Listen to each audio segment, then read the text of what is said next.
Assalamualaikum warahmatullahi wabarakatuh. Apa kabar semuanya? Semoga dalam keadaan sehat walafiat. Seperti di judulnya, video ini akan membahas mengenai besaran dan satuan. Dengan harapannya ya, setelah menonton video ini, kalian bisa memahami apa itu besaran dan apa itu satuan.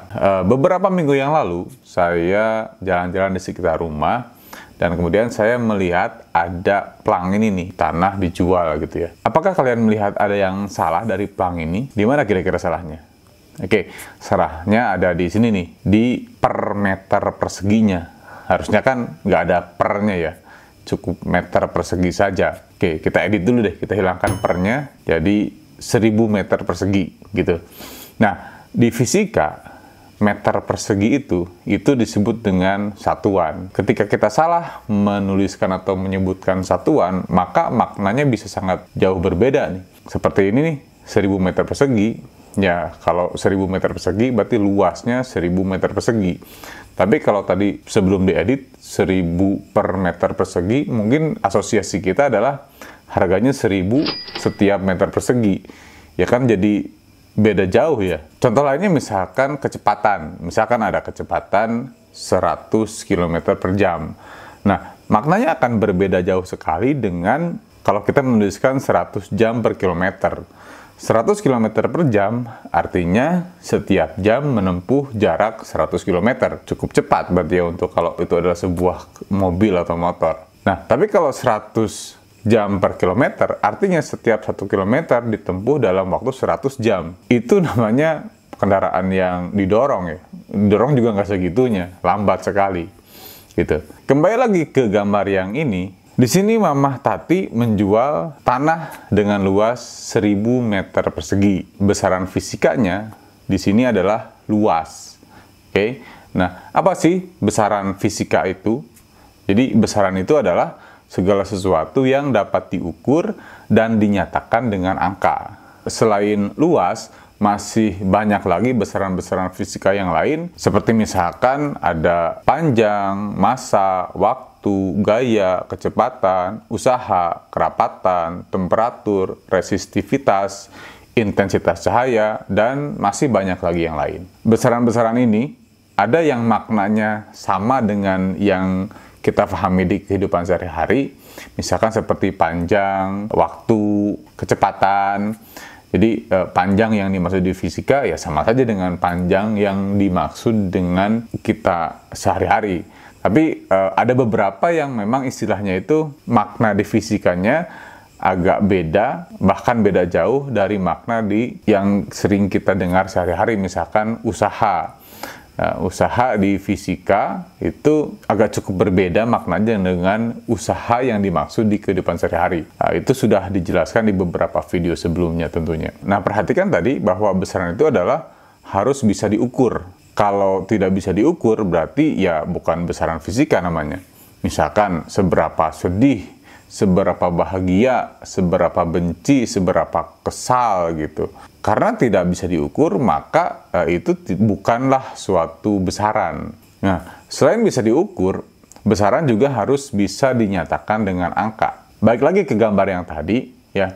Nah, di gambar ini kan angkanya adalah 1000. Dinyatakan dengan angka ini tentunya adalah untuk menghindari subjektivitas. Seperti misalkan contoh yang lain, Monas itu tinggi atau tidak? Nah, tinggi atau tidaknya tentunya bergantung ke siapa yang menjawab dan ke apa pembandingnya gitu ya. Monas mungkin bisa dikatakan tinggi bagi orang-orang yang sehari-harinya melihat gedung-gedung yang ketinggiannya di bawah Monas setiap harinya. Yang mungkin akan mengatakan bahwa Monas itu tinggi. Tapi bagi orang-orang yang setiap harinya sering melihat gedung-gedung tinggi, yang lebih tinggi dari Monas, kemungkinan besar akan mengatakan bahwa Monas itu tidak tinggi. Tapi ketika sudah dinyatakan dengan angka bahwa tinggi Monas itu adalah 132 meter, nah maka ini sudah objektif gitu, 132 meter. Ya terserah mau mengatakan 132 meter itu tinggi ataupun rendah, yang jelas ya udah tingginya sebegitu gitu. Sedangkan satuan adalah sesuatu yang digunakan untuk menyatakan hasil pengukuran. Nah, kembali lagi ke gambar yang tadi ya, ke gambar yang plang penjualan tadi. Nah, di sini satuannya yang digunakan untuk menyatakan besaran luasnya itu adalah meter persegi. Nah, selain meter persegi, ini sebenarnya masih banyak lagi satuan-satuan yang lain dari luas. Misalnya hektar, are, atau yang lokal di Indonesia ada bata, tumbak, bau, ubin, dan masih banyak lain lagi. Biasanya di daerah masing-masing itu ada istilah yang berbeda-beda juga ya. Satuan-satuan ini yang berbeda satu daerah dengan daerah lainnya sangat bisa terjadi suatu ketidaksepahaman ya, ketika kita misalkan saya orang Jawa Barat ke orang Sumatera gitu, mereka mungkin tidak paham apa ini maksud dengan luas satu bata gitu. Nah, itu baru lokal Indonesia ya, apalagi kalau sudah ke luar, pasti ada istilah-istilah lain lagi.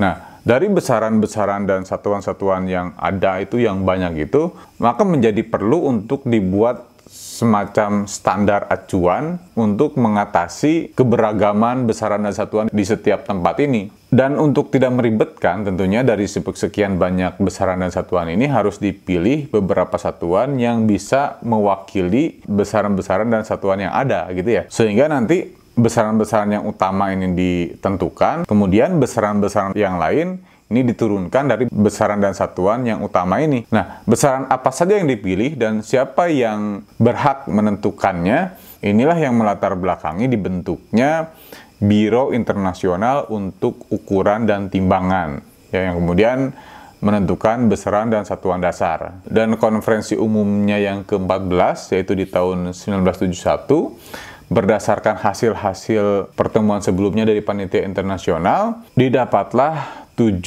besaran pokok seperti ini nih. Ada panjang, waktu, suhu, kuat arus, jumlah molekul zat, dan intensitas cahaya. Panjang satuannya meter, massa satuannya kilogram, waktu satuannya sekon, suhu satuannya Kelvin, kuat arus satuannya ampere, jumlah molekul zat satuannya mol, dan intensitas cahaya satuannya kandela. Nah, besaran-besaran ini kemudian disebut dengan besaran pokok, di mana besaran-besaran yang lain itu diturunkan dari besaran ini. Di video yang lain nanti kita akan menceritakan bagaimana panjang satuannya bisa meter dan bagaimana definisi 1 meter itu yang kemudian bisa kita kenal sampai hari ini. Yang jelas dari ke-7 besaran pokok ini besaran pokok ini punya 2 kriteria nih, bahwa besaran ini harus dapat diperoleh kembali dan tetap. Maksudnya begini, misalkan kalau jarak diukur, misalkan satuannya adalah jengkal. Oke, jengkal memang gampang diperoleh kembali, tapi kan berubah-ubah ya. Tidak sama antara jengkal yang satu orang dengan jengkal orang lainnya. Karena itu jengkal tidak dijadikan satuan internasionalnya. Dan besaran-besaran itu selain tidak berubah juga harus mudah didapatkan, artinya bisa diulangi percobaannya gitu ya, untuk mendapatkan hasil yang sama. Tadi dikatakan bahwa besaran-besaran di luar yang 7 itu dinamakan dengan besaran turunan, karena besaran-besaran yang lain itu diturunkan dari besaran-besaran ini. Seperti misalkan kecepatan, ya, kecepatan tidak masuk ke besaran pokok. Nah, karena kecepatan itu adalah perbandingan antara jarak yang ditempuh dengan selang waktu. Jarak yang ditempuh itu kan panjang ya, panjang jarak yang ditempuh, satuannya meter, dan waktu tempuh, ya waktu itu adalah satuannya sekon, ya, sehingga kecepatan itu satuannya adalah meter per sekon, diturunkan dari besaran pokok yang tadi ya tentunya. Nah, contoh lain misalkan percepatan. Percepatan itu adalah perubahan kecepatan per selang waktu. Perubahan kecepatan tadi satuannya adalah meter per sekon dan selang waktu itu adalah sekon. Nah, sehingga satuan dari percepatan adalah meter per sekon kuadrat. Di sini ada meter dan sekon kuadrat. Ini tentunya diturunkan dari besaran pokok yang tadi ya. Contoh lain lagi misalkan gaya. Gaya itu kan massa dikali percepatan. Massa itu satuannya kilogram dan percepatan tadi satuannya adalah meter per sekon kuadrat. Sehingga gaya satuannya adalah kilogram meter per sekon kuadrat. Kilogram, meter, dan sekonnya ini diturunkan tentunya dari besaran pokok yang tadi. Dan pada kenyataannya di angka-angka yang kita temui sehari-hari, kita akan mendapatkan angka-angka yang sangat besar sekali, atau sebaliknya kita mendapatkan angka-angka yang kecil sekali, yang sangat besar, misalkan jari-jari bumi sekitar 6 juta meter lebih ya. Kalau dibuat ke notasi ilmiah ini 6,37 kali 10 pangkat 6 meter. Angka yang sangat kecil misalkan adalah selang waktu kejadian di fisika inti 2,35 kali 10 pangkat minus 9 sekon. Nah, ini kan sangat singkat sekali gitu ya. Nah, maka di BIPM ini pada konferensi yang ke-14-nya menyarankan agar adanya awalan yang digunakan untuk 10 pangkat 1 diawali dengan deka, 10 pangkat 2 itu hekto, dan seterusnya ya. Jadi untuk tadi jari-jari bumi yang 6,37 kali 10 pangkat 6 meter, nah 10 pangkat 6-nya itu bisa kita panggil dengan mega. Jadi jari-jari bumi itu bisa disebutkan 6,37 megameter. Tuh. Dan tadi yang selang waktu kejadian di inti atom itu 10 pangkat minus 9-nya diganti dengan nano, sehingga bisa menjadi 2,35 nanosekon. Nah, selain satuan internasional yang ini, juga ada dua sistem lain yang masih sering kita temui di kehidupan sehari-hari, apalagi di buku-buku ya, di buku-buku panduan, yaitu sistem Gaussian dan sistem British. Gitu. Nah, itu dia sedikit bahasan mengenai besaran dan satuan. Mudah-mudahan bisa dipahami. Kita ketemu lagi di video berikutnya. Terima kasih. Saya Agung Firmansyah. Assalamualaikum warahmatullahi wabarakatuh.